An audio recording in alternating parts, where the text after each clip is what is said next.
Hello বন্ধুরা, আমাদের SDTV চ্যানেলে আপনাদের স্বাগতম। আমি দীপিকা চলে এসেছি আপনাদের জন্য গীতা এলএলবি সিরিয়ালের আপডেট নিয়ে। ধীমান সেনের কাছা খুলে দেওয়ার চ্যালেঞ্জ নিয়েছে গীতা হাতে। সেটা শুনে ধীমান সেন রেগে যায়, বলে তোমাকে আমি উড়িয়ে দেব, তুমি ভাবতে পারছো না আগুন নিয়ে তুমি খেলা করছো। আপনার সম্পর্কে যত খারাপ কথা বলবো ততই কম পড়ে যাবে। আপনি কি করে ভাবলেন নিজেকে আগুনের সাথে তুলনা করলেন পবিত্র একটা জিনিস? তাই বলছি যে আমাকে এরকম করে গলানো যাবে না। এ বলে গীতা চলে যেতে লাগে। ভজন ওকে বোঝাও, ও কিন্তু আমার কথা শুনছে না, বড় বিপদে পড়ে যাবে। গীতা কোনো কথাই শোনে না। এরপরে ধীমান সিং জানায় যে দেখো, যত তাড়াতাড়ি সম্ভব তুমি গীতাকে উড়িয়ে দেওয়ার ব্যবস্থা করো। কি বলছেন কি? আপনি অগ্নিজিৎ মুখার্জির সঙ্গে কথা বলে দেখুন না, যদি গীতাকে বোঝাতে পারে না ওই মেয়ে বোঝার মতো নয়, সেটা আমি বুঝে গেছি। যত তাড়াতাড়ি সম্ভব ওকে ওর জায়গাটা বুঝিয়ে দিতে হবে, তাহলেই না বুঝবে কার সঙ্গে পাঙ্গা নিয়েছে। ভজন ভাবে, গীতা তুই এবার ভুল জায়গায় ঢিল ছুটছিস, এর ফল কিন্তু ভালো হবে না। তুই দেখ না কি ঘটে তোর সঙ্গে, আর তখন তুই বুঝতে পারবি। গীতা পরিবারের সবার ভালোর জন্য কেস লড়ছে। রাত্রিবেলা যখন ফিরে আসে ক্লান্ত হয়ে, তখনই গীতাকে পেছন থেকে কেউ একজন স্টপ বলে, আর সেটা শুনে গীতা একদম মারার জন্য এগিয়ে যেতে লাগলে দেখতে পারে সেটা হচ্ছে তার স্বামী স্বস্তিক। কি ব্যাপার, আমাকে মেরো না, আমার তো লেগে যাবে। কি করছেন কি? এরকম করে কেউ কাউকে রাত্রিবেলা ভয় দেখায় বলুন তো? আপনি তো এখনই লেগে যেত, কি হতো তাহলে? দেখুন, তোমাকে ছুঁতে খুব ইচ্ছে করছে, তাহলে ছুঁয়ে দিন। তখনই স্বস্তিক গীতার গালে, নাকে, কানে হাত বোলায়, এরপরে তাকে জড়িয়ে ধরে, বলে জানেন তো আমারও খুব খারাপ লাগে। আপনার কাছে যেতে পারছি না, আপনাকে ছুঁতে পারছি না, আপনার সঙ্গে সংসার করতে পারছি না, আমারও কষ্ট হয়।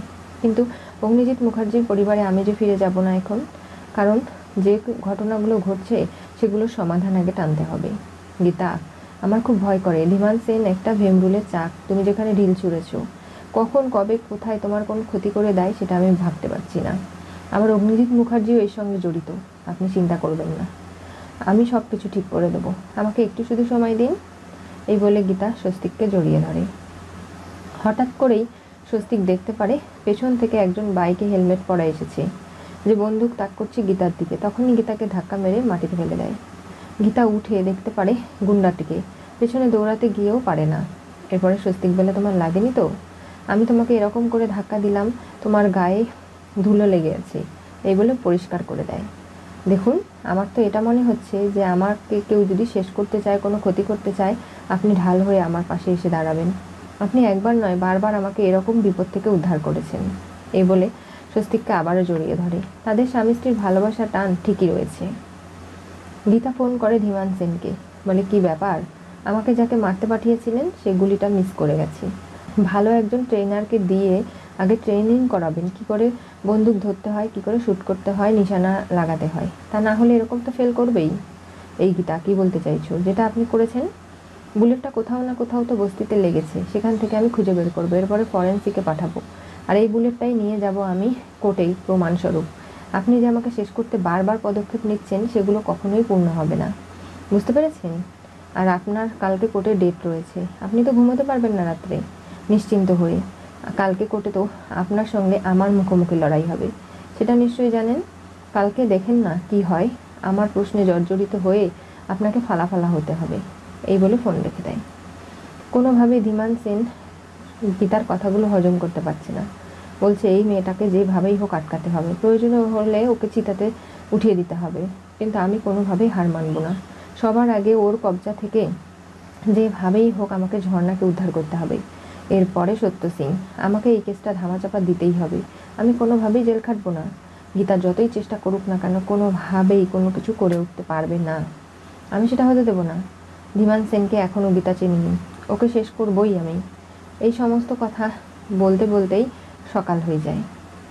পরের দিন গীতার কোর্টে কেসটা উঠবে, তাই গীতা তৈরি হয়ে চলে যায় কোর্টের উদ্দেশ্যে ধীমান সেনের। এদিকে ধীমান সেন কোর্টে যাওয়ার আগেই কিরণ কান্তি এবং কৃপানের সঙ্গে দেখা করে আর বলে যে কোনোভাবেই গীতাকে আটকানো যাচ্ছে না। কি হবে? দেখুন, আপনি একজন ব্যবসায়ী লোক, কত টাকা ইনভেস্ট করলেন, কত টাকা মুনাফা এলো, সেগুলো আপনি খুব সহজেই খুঁজে বের করতে পারবেন। কিন্তু আমার পলিটিক্যাল বুদ্ধি রয়েছে, সেখানে আপনার খুব কাজে লাগবে। তার মানে গীতার সবথেকে দুর্বল পয়েন্ট ওর বাবা গণেশ গাঙ্গুলি। ওকে এমনভাবে আপনি হেনস্থা করেন, এমন অপমান করবেন সকলের সামনে যেন গীতা শিউরে ওঠে। যেন আর দ্বিতীয়বার কোর্টে যাওয়ার কথা না ভাবে। এমন কিছু করুন যাতে করে গীতার কোর্টে যাওয়া অটোমেটিক বন্ধ হয়ে যায় এবং ওর যে বিষাক্ত ফোনাটা রয়েছে সেটা অটোমেটিক নিজেই নামিয়ে রাখে। তার মানে আমি বুঝতে পেরে গেছি ড্যাড কী করতে হবে। তাহলে ঠিক আছে, প্রথমে গণেশ গাঙ্গুলিকে আমি চরম অপমান করব, গুন্ডা দিয়ে যা কিছু করতে হয় সবটা আপনারা করুন। কোনোভাবেই ওই গীতাকে আটকানোর জন্য যদি ওকে শেষ করতে হয় তাও করব। না না, সেটা করবেন না, তাহলে তো আপনি আবারও একটা কেস খেয়ে যাবেন। ওকে না শেষ করেই ওকে এমনভাবে শায়েস্তা করুন, অপমান করুন, যেন গীতা যতবার ওর বাবাকে দেখবে ততবার ওর কষ্ট হবে, চোখের জল পড়বে এবং ততবারই ও ওর বাবার হয়ে প্রতিশোধ নেওয়ার চেষ্টা করেও পারবে না। ঠিক আছে, ধীমান সেন কোর্টে চলে যায়। আর এদিকে বস্তিতে গণেশ গাঙ্গুলি চা খাচ্ছে, পেপার পড়ছে। তখনই কৃপান এবং তার বাবা কিরণ কান্তি গুন্ডা নিয়ে এসে বস্তিতে খুঁজতে শুরু করে কোথায় আছে গীতার বাবা। তাকে খুঁজে পায়। গুন্ডাদের বলে ওকে ধরে এনো। কি হয়েছে, আপনি চেনেন না আমাকে? হ্যাঁ চিনি তো, আমার ছেলে কৃপান। তাকে চেনেন না? চিনি। এ তো হচ্ছে নরকের কীট, রাস্তায় গেলে লোকে লাথি মারে। যে মেয়েদের সম্মান করতে পারে না তাকে আবার কি চিনতে যাব? দেখুন, একদম বাজে কথা বলবেন না, মুখ সামলে কথা বলুন। এই বলে গণেশ গাঙ্গুলিকে একটা চড় দেয়। তার চশমাটা চোখ থেকে পড়ে যায়। সে মাটিতে পড়ে গেলে সে আর চোখে দেখতে পারে না, তার চোখের সমস্যা। কি ব্যাপার গণেশ গাঙ্গুলি, তুমি তো এক সময় খুব 2 নম্বরই কাজ করতে, ঘুষ নিয়ে ফ্ল্যাট, বাড়ি, গহনাগাটি সব কিছু নিয়ে অগ্নিজিৎ মুখার্জিকে ফাঁসানোর চেষ্টা করেছিলে, মনে নেই তোমার? এই সবাইকে এই কাগজগুলো হাতে ধরিয়ে দাও। এমনকি ওর মেয়ে গীতা, ওকেও আমি ঘুষ দিতে চেয়েছিলাম। 1 লাখ, 5 লাখ, 10 লাখ, 1 কোটি টাকা পর্যন্ত আমি আমার ছেলের জন্য খরচ করতে রাজি ছিলাম, কিন্তু কোনোভাবেই গীতা নেয়নি। আর যার কারণে এই সমস্ত কিছু ভুগতে হচ্ছে। আর আপনাকে আজকে আমি এমন শায়েস্তা করব আপনি ভাবতে পারছেন না। আমরা রাজা বংশ, যেখানে আমরা যেতাম শিকার করতে, সেখানে বাঘ বা যাই কিছু পেতাম তাকে আমরা খাঁচায় বন্ধ করে রাখতাম, যতক্ষণ পর্যন্ত না সে নত স্বীকার করছি। আজকে আপনাকেও খাঁচায় বন্ধ করে ফেলবো। তখনই লিকারদা চিৎকার করে পদ্ম বলে। পদ্ম ছুটে চলে আসে আর বলে, দেখুন এগুলো করবেন না, উকিল দিদিমণি এখন নেই, আপনারা কেন করছেন? ওনার বয়স হয়ে গেছে, কাকুর সাথে এরকম আচরণ করবেন না। এই চুপ কর পদ্ম, তোকেও তো সব কিছু সেটেলমেন্ট করে দেওয়া হয়েছিল, তুই কোনো কিছুতে কোনোভাবেই আমাদের পক্ষে থাকলি না। এবার কোনো কথা বলবি না, তাহলে তোকে উড়িয়ে দেবো। কিন্তু বন্দুক তাক করে থাকে পদ্মর দিকে। কিরণ কান্তি বলে গুন্ডাদের, যেভাবেই হোক গীতার বাবাকে মারতে শুরু করো।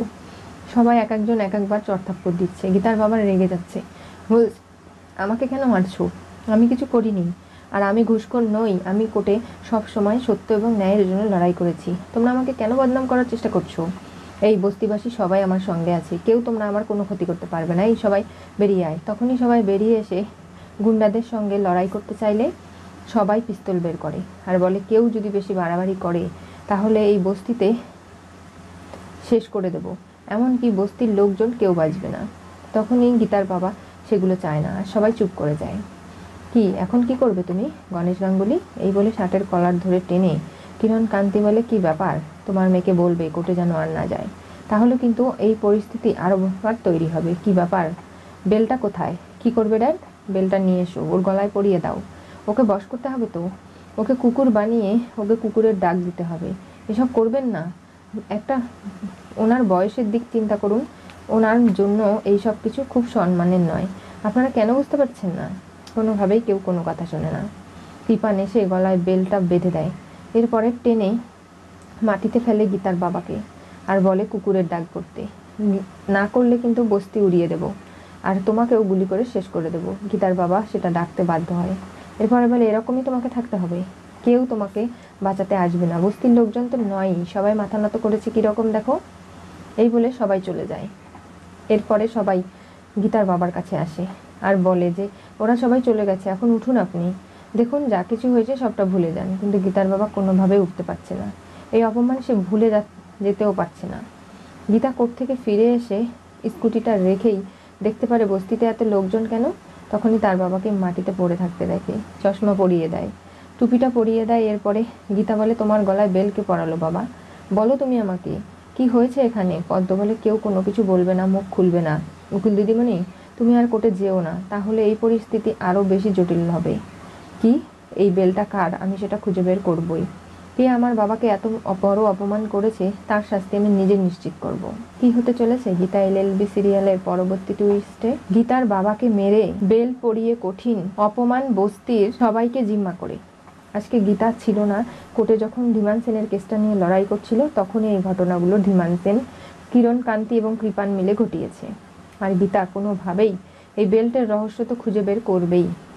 কে তার বাবাকে এই চরম অপমান করেছে সেটা কোনোভাবেই গীতা ভুলবে না। তার চোখ দিয়ে জল পড়ছে, আগুন বেরোচ্ছে। কোনোভাবেই সে এই কেসটা তো ছাড়বেই না, উল্টে যারা তার বাবাকে বস্তিতে এভাবে এনে অপমান করেছে তাদেরকেও একইভাবে গীতা অপমান করবে, বুঝিয়ে দেবে যে গীতা এলএলবি এতটাও দুর্বল নয়।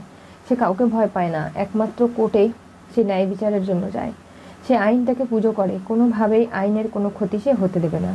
আর অগ্নিজিৎ মুখার্জির পরিবারকেও সে রক্ষা করবে। কি ঘটবে জানতে চোখ রাখতে হবে আমাদের চ্যানেলে। পাশে থাকা বেল আইকনটি অবশ্যই